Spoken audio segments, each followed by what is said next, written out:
Yes sir, good afternoon. Ken nagyamanak met ti interview manin nga gundaway tapno may komit ibingay ti may isang organisasyon nga na buangay dito Ilocos Norte and dito una tayong National Real Estate Association nga actually dito it has already been a national organization na bayag actually dito nga organisasyon ng sir kaya lang no dito Ilocos Norte sir kat uging pay ko natin kasi una-una it was only started by the visionary nga Presidente mi nga itatagat consultancy association nga ni engineer Jerry Batugo. So, dito ay CEO TBCCS Consultancy. So, syempre, so na mga circuit into real estate. Although, she was actually a chemical engineer by profession. And then eventually, came pandemic. So, she ventured into real estate.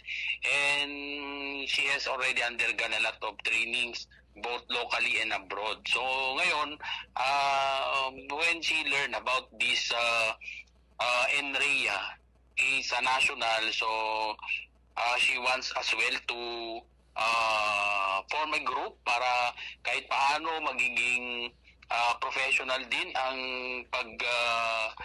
yung when you talk about real estate, magiging professional siya in accordance with the law. So, but anyway, when you talk about NREA or the National Real Estate Association, so ang kagandahan kasi rito is that karamihan, it's not only inclusive sa mga realtors or yung mga real estate brokers, real estate appraiser, or real estate salesperson. But then again, it covers as well yung mga other professions like us na kami po, like me for example, na isang abogado. So we are also part of this organization. So regardless of your profession, kaya nga I also invited you to attend, sir, kasi hindi siya kasi inclusive. So yun sir. So ang una-una kasi siguro ang gustong malaman ng yung tagapakinig is that ano ba talaga yung mission ng ating NREA. So bakit this was formed. So of course it was although I am not the right person to discuss this matter, kaya lang syempre yung trabaho kasi natin, we are chosen to be the vice president for membership. So tayo yung natasan na to invite as well our kailians dito sa Ilocos Norte and Ilocos Sur, kasi sa Ilocos Sur wala pa sila. So they can also join us. So yung mission natin is of course yung pinaka-goal talaga niyan is to elevate the Philippine real estate industry. So through various innovation or collaboration and advocacy, fostering a thriving sector, okay, that contributes to the national development, and of course that would eventually enhance the Filipino life. So ngayon sir, yung ano natin dyan, and yung pinaka-objective dyan would be yung this organization would be venue for interaction among real estate professionals, okay, and to professionalize the conduct of real estate transactions. And of course, yung ating importante dito, yung role ng syempre, sabi nga ni Attorney Ador Tolentino, yung National President, hopefully when there are also legislation that would affect the real estate industry, magkakaroon din ng parte ang invitation from NREA to really discuss yung pwedeng improvement sa particular law na gagawin na naraayon, okay, sa real estate industry.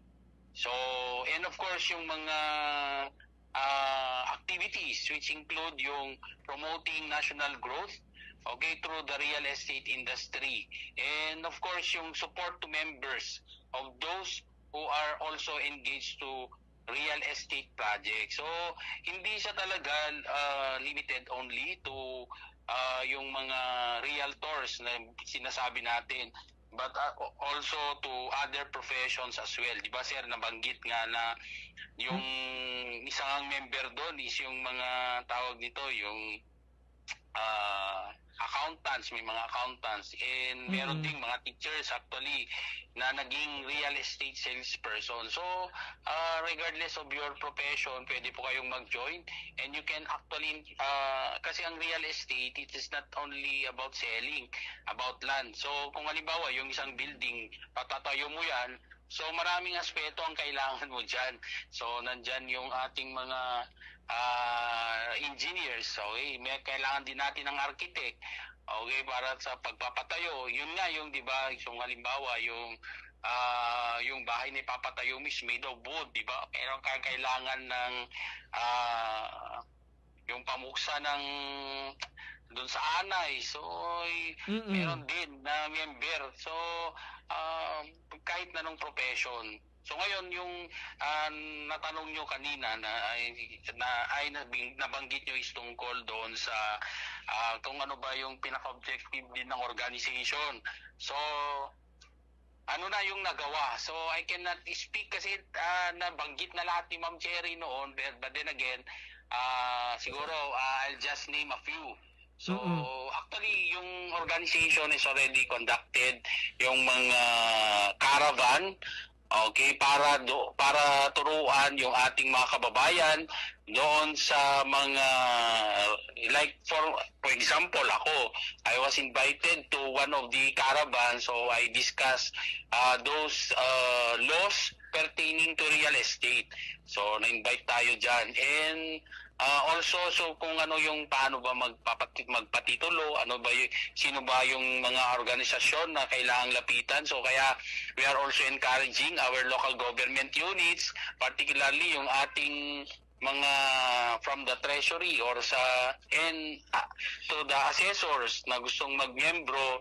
So we will be very grateful if you also want to become member of this organization. Kasi siyempre sir, nasa kanila yung itong mga government agencies na to, sila talaga yung mga lalapitan mo para matulungan ka doon sa mga problema na related sa